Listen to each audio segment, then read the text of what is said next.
নমস্কার বন্ধুরা, সবাই কেমন আছো? আশা করি সবাই ভালো আছো। দেখো, শীত তো পড়েছে, তাই আজকে ভাবলাম চলো শীতের স্পেশাল একটি খাবার বানানো যাক। আজকে তৈরি করছি শীতের স্পেশাল মটরশুঁটির কচুরি। আর আজকে এই ভিডিওটা কিন্তু আমি অবশ্যই আমার এক সাবস্ক্রাইবার বন্ধুর রিকোয়েস্টের ভিডিও বানাচ্ছি। সেই বন্ধু আমাকে বলেছিল যে দিদি ভাই প্লিজ একটু মটরশুঁটির কচুরি রেসিপি দেখিও।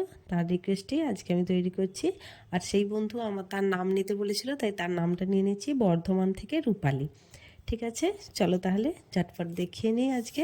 আর রূপালী, তুমি কিন্তু অবশ্যই আমাকে কমেন্টে জানিও তোমার কেমন লাগলো। খুব ভালো লাগে জানো যখন এরকমভাবে কেউ রান্নার রিকোয়েস্ট করে। চলো দেখো, এখানে বলতে বলতেই অনেকটা কাজ আগিয়ে ফেলেছি। এখানে নিয়েছি আমি একটু বেশি তো করেই তৈরি করছি, যেহেতু 1 কেজি পরিমাণ ময়দা নিয়েছি।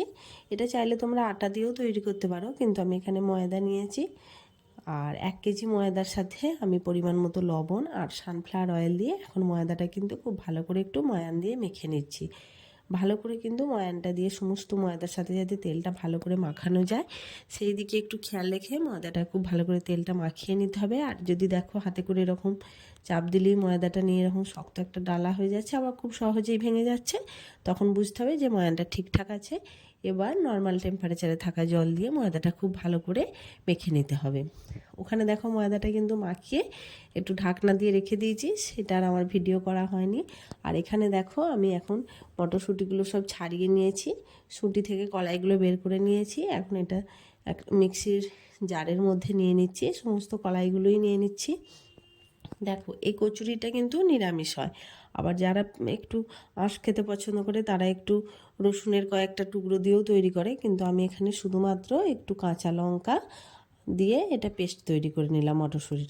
মটরশুঁটিটা কিন্তু খুব, দেখছো, একদম মিহি পেস্ট তৈরি করে নিই। হালকা হালকা একটু দানা দানা থাকবে সেরকম, কারণ আমার মনে হয় যে ওই একটু হালকা দানা থাকলে কচুরিটা খাওয়ার সময় যে মুখের মধ্যে ওই মটরশুঁটির দানাগুলো পড়ে, খুব ফ্লেভারটা আরও বেশি ভালো লাগে, তাই একটু দানা দানা রেখে তৈরি করেছি। এখন দেখো, কড়াইয়ের মধ্যে অল্প করে সাদা তেল দিয়েছিলাম। সাদা তেলটা গরম হয়ে যাওয়ার পর অল্প একটু কালো জিরে আর একটুখানি হিং এটা ফোড়নে দিলাম, দিয়ে হালকা করে একটু ভেজে নেব, খুব বেশি না, একটু কিছুক্ষণ কিন্তু ভাজতে হবে। একটু তেলে হিংটা যদি ভাজা যায় তাহলে কিন্তু হিঙের সুন্দর একটা ফ্লেভার ছাড়ে। আর এখন একদম যে মটরশুঁটিটা পেস্ট করে রেখেছিলাম কাঁচা লঙ্কা দিয়ে, ওটা দিয়ে দিলাম। এখন আর কিছুই না, খুব ভালো করে এটাকে কিন্তু নেড়ে চেড়ে গ্যাসের ফ্লেমটা এই সময় একটু মিডিয়াম থেকে লোয়ে রাখতে হবে। খুব ভালো করে অনেকক্ষণ ধরে একটু সময় নিয়ে নেড়ে চেড়ে আস্তে আস্তে দেখা যাবে যে মটরশুঁটির মধ্যে যে জল ভাবটা ছিল সেটা কিন্তু শুকনো হয়ে যাবে, একদম কড়াই থেকে সুন্দরভাবে ছেড়ে যাবে। এখন দেখছো কড়াইয়ের মধ্যে হালকা হালকা ধরে যাচ্ছে, আর এই সময়ে কিন্তু এর মধ্যে আমি একটু স্বাদ মতো লবণ আর চিনি এবার অ্যাড করে দেব। দেখছো, আর কে কোথা থেকে দেখছো ভিডিওটা অবশ্যই আমাকে কিন্তু কমেন্টে জানিয়ে দিও। ভালো লাগলে অবশ্যই আমার চ্যানেলটা সাবস্ক্রাইব করে আমার বন্ধু হওয়ার অনুরোধ রইল। দেখলে এখন এর মধ্যে আমি লবণ চিনি দিয়ে আরও কিছুক্ষণ এটা এখন নেড়ে চেড়ে নেব, একটু রান্না করব।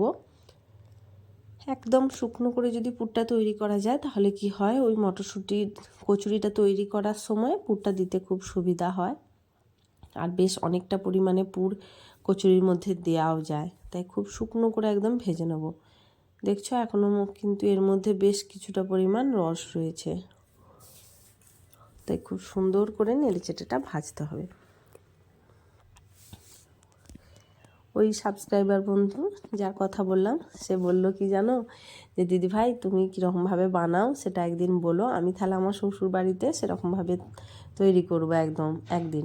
আমার খুব ভালো লাগলো শুনে, তাই জানি ভিডিওটা দিতে একটু দেরি হলো। এখন আসলে আমার একটু ভিডিও কমই দেওয়া হচ্ছে, একদম সময় করে উঠতে পারছি না। যাই হোক, দেখো মটরশুঁটির এখানে পুরটা তৈরি করা হয়ে গেছে, এটা ঠান্ডা হতে দিয়েছি। এদিকে দেখো ময়দাটা কিন্তু আমি এরকমভাবে লেচি কেটে নিচ্ছি, এরকমভাবে ছোট ছোট করে কেটে নিচ্ছি। খুব একটা ছোট তৈরি করছি না, কারণ দেখছো এখানে কিন্তু সব আস্তে আস্তে লেচি কেটে নিয়েছি, হাত দিয়ে একটা সুন্দর করে শেপ দিয়ে নিয়েছি। এবার দেখো এই যে বাটিটা তৈরি করছি, এটা দেখছো সাইড থেকে তলার অংশটা দেখছো একটু মোটা রাখছি কিন্তু, আর সাইডগুলো থেকে এরকম করে আঙুল দিয়ে দিয়ে হালকা করে প্রেস করে একটা একটু বাটির মতো তৈরি করছি। এর মধ্যে দেখছো অনেকটা বেশি পরিমাণে কিন্তু পুরটা দেওয়া যায়। এবার তো এই ভালো করে মুখগুলো চেপে চেপে এক কাছে নিয়ে এসে সুন্দর করে যেটা মুড়লাম ওই দিকটা হাতের তালুর তলার দিকে রেখে সুন্দর করে একটু শেপ দিয়ে নিতে হবে। দেখছো দুটো পিঠ দেখিয়ে দিলাম। সেম একইভাবে দেখো, এটা আসলে সেরকমভাবে বলে বোঝানোর কিছু নেই, দেখলেই বুঝতে পারবে আর তৈরি করতে করতেই অভিজ্ঞ হয়ে যাবে। রান্নার জিনিসটাই আসলে এরকম, বলে বা এরকমভাবে কিছু হয় না। হাতে নাতে যখনই হাতে তৈরি করবে, নিজের হাতে দেখবে আস্তে আস্তে তুমি নিজেই খুব সুন্দর করে তৈরি করতে পারছো। দেখো বলতে বলতে সমস্তগুলো কিন্তু আমার তৈরি করা হয়ে গেছে। এবার দেখো যে দিকটা মুড়েছিলাম ওটা কিন্তু এই বেলুনের চাকির উপর পিঠে দেওয়া চলবে না, সেটা চাকির তলার দিকে রাখতে হবে। আর একদম যেটা সমান্তরাল সারফেসটা ওটা এরকম উপর দিকে রাখতে হবে, দিয়ে এরকম করে হালকা হালকা করে প্রেস করে কিন্তু এগুলো বেলতে হবে। নয়তো একবারেই যদি অনেকটা জোর দিয়ে প্রেস করে দাও তাহলে কিন্তু পুরটা বেরিয়ে যাওয়ার সেক্ষেত্রে সম্ভাবনা থাকে। প্রথমে কিন্তু এরকম করে হালকা হালকা করে চাপ দিতে হবে, একদম জোরে জোরে চাপ দিয়ে বেলা চলবে না। দেখো সেম একইভাবে, কিছুই না। আর যেহেতু কচুরিতে একটু মোটা মোটাই হয়। আর দেখো আস্তে আস্তে সবগুলোই আমি বেলে নিচ্ছি। দেখো এখন দেখো বেলা হয়ে গেছে, কিছুগুলো বেলা হয়েছে। চলো একটু ভেজে নিই, ভেজে নিয়ে দেখাচ্ছি তোমাদের। এখানে দেখো তেল কিন্তু গরম হতে দিয়েছি, আর আমি কিন্তু কচুরিগুলো ভাজছি সাদা তেলে, সানফ্লাওয়ার অয়েল দিয়ে। এখন দেখো তেল ভালো করে গরম হয়ে যাওয়ার পর কিন্তু কচুরিটা দেবো, ঠিক আছে? গ্যাসের ফ্লেমটা একটু কমিয়ে নিয়ে তারপর দিতে হবে, নাহলে যদি একদম ফুল ফ্লেমে থাকে তেল ছিটকে গায়ে লাগার ভয় থাকে। এখন দেখো এই জাল ঢেটা দিয়ে হালকা হালকা করে একটু উপরে তেলটা ছিটিয়ে ছিটিয়ে দেবো, আর লুচিটাকে একটু কচুরিটাকে চেপে ধরবো। এখন দেখো যেই উল্টো পিঠটা উল্টে দেবো, আস্তে আস্তে দেখো কত সুন্দরভাবে ফুলে যাবে। এগুলো প্রথমের ব্যাচে ভাজছি, আর তেলটার টেম্পারেচারটা একটু বেশি হয়ে গেছিলো তাই এগুলো একটু লাল হয়ে গেছে। আর শেষের দিকেরগুলো দেখো খুব সুন্দর কিন্তু সাদা সাদা হয়েছে। আসলে আমার বাড়িতে আমি একটু লুচি বলো কচুরি বলো একটু লাল লাল ভাজাটা পছন্দ করি, আর আমার ছেলে মেয়েরা একটু সাদা সাদা রঙটা বেশি পছন্দ করে, তাই দু রকম করেই তৈরি করি। আমি একটু বেশি করে ভেজে নিই, আমারটা লাল লাল হয়ে যায়, আর ওদেরকে একটু শেষের দিকেরগুলো দিই। যখন দেখছো আস্তে আস্তে কিন্তু প্রথম দিকে তেলের টেম্পারেচারটা একটু বেশি থাকার জন্য একটু লাল হয়ে যায়।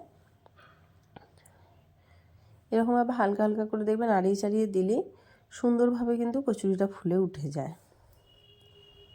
কে কোথা থেকে ভিডিওটা দেখছো অবশ্যই আমাকে কমেন্টে জানিও। আর শীতে কে কে মটরশুঁটির কচুরি অলরেডি খেয়ে ফেলেছো অবশ্যই কিন্তু কমেন্ট বক্সে জানিয়ে যেও। দেখছো এটা কত সুন্দর সাদা হয়েছে।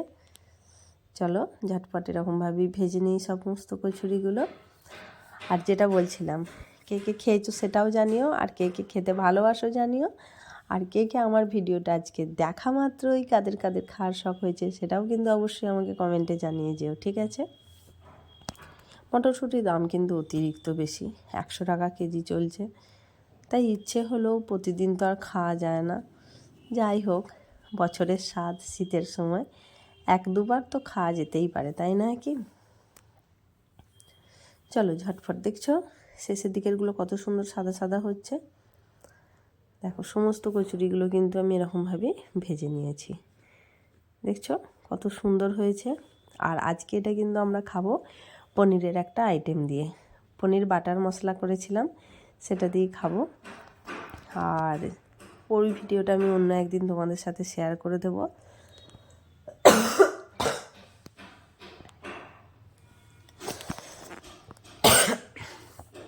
দেখো এখন কিন্তু কচুরিটা আমি ছিঁড়ে দেখাচ্ছি কত সুন্দর হয়েছে, দেখছো?